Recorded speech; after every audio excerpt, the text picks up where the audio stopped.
I had asked someone who received you earlier to explain the vibrations that produce a frequency out of the initial substance. We call this frequency adherence, while, I believe, you usually call it the fuse and merge frequency, or love frequency, or positive frequency. When these frequencies occur, they show different values at each stage of the process during which they evolve into substances. They are quite intelligent frequencies that can create very different and complicated things. Do you still remember them? He asked. Yes, Mean did explained it to me, I said, recalling at least part of what Mean had told me back then. These vibrations set these complicated values at each stage of the process, which make them more and more intelligent. Oh, and when I say, setting the values, I mean the entity that determines the various settings of the values at every stage of the evolutionary process, a chain of activities which continues until the vibrations become objects.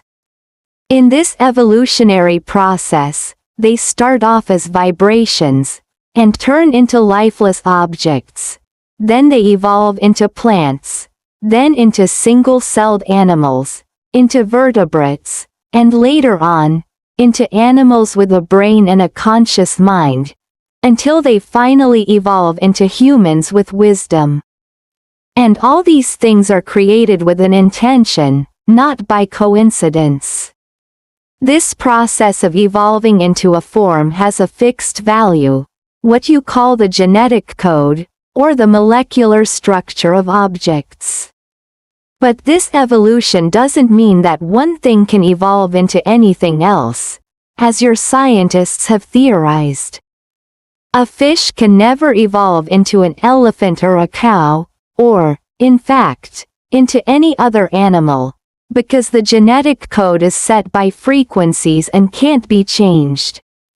Each genetic code is pre-programmed, corresponding to the form it will become, as determined from the beginning. This means that even if you only have one cell of an animal, and you transplant it and the cells multiply, it would always regrow itself fully into its original form with its individual characteristic, Ruthorn explained. And noticing my slightly puzzled look, he went on. I'll give you an example. It's like forming a piece of clay into a horse. You have to form the structure of a horse first, and then you gradually add more details until it becomes the complete form of a horse. You can't make a full shape of a fish with all details like the scales and fins, and then try to change it into a horse by adding more clay. No one can work that way, and neither can God. Now let me get back to the topic, Ruthorn continued. What I'm saying is that all the values or codes haven't been set accidentally, and since the one who did the work of setting these values must have been so full of wisdom, it couldn't have been anyone other than God. Since only God has this wisdom, only He can determine the values in every stage of vibrations, in every step of the process of creating the quality, at every level of occurrence from the beginning to the end, so that He gets exactly what He intended. Do you now understand what I mean? Ruthorn asked, looking at me like a stern professor. Yes, I think I understand it now, I replied. The truth is that God is everything. He is the particles that are scattered throughout the energy fields in the universe. He is the only one to determine every creation. He himself wasn't created by anyone. He has always existed since long ago in this energy field. If he would have been created by someone else, he wouldn't be the creator.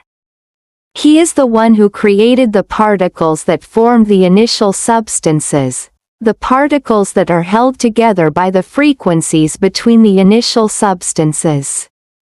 In the past, Your ancient civilizations depicted these frequencies between the initial substances through the image of a deity.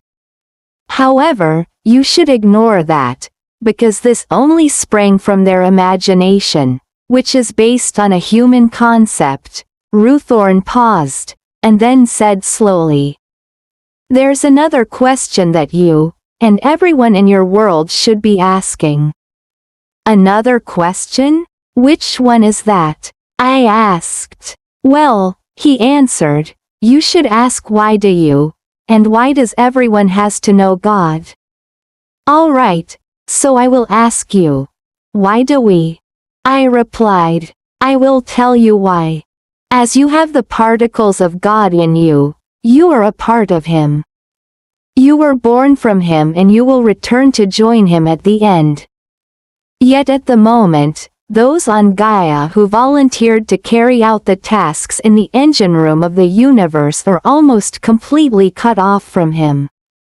Apart from the mission that you have already volunteered for, the next mission you have to accomplish is to return from the engine room and reunite with God again. And this is the most important reason for knowing God," Ruthorn emphasized. I stayed silent for a few minutes, thinking about what he had just told me. Then I said, "Well, I do have a question now." "Go ahead," Ruthorn said encouragingly. "What happens when someone in my world can't leave the engine room, or never want to return?" I asked. "Returning here is everyone's duty," he replied. "But if someone cannot come back, his soul will be stuck there forever.